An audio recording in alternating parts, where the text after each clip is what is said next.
সফলতা ব্যর্থতা শেষ কথা কামনা করছি।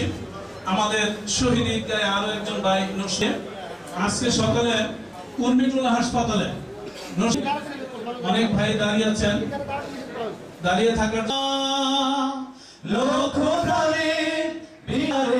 কাঁদছে মানবতা, সময় এসেছে ফের এগিয়ে যাবা, তবে জ্ঞানের প্রদীপ জ্বেলে ওই শিয়ালোয় সাজ ফিরে, ওই শিয়ালোয় মুক্তির মোড়না। এই অবস্থায় আমরা তাদেরকে রেখে এসেছি। আল্লাহ তাআলা বলবেন ওদের উপর ওদের সেই সমস্ত শহীদ পরিবার তাদের জামাত এটা শফিকুর রহমান উপস্থিত আছেন সম্মানিত কেন্দ্রীয় এবং আমাদের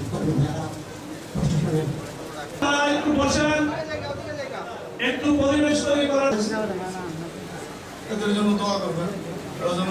আমিন তাহমিদ মা আব্দুল খালেক এসেছেন।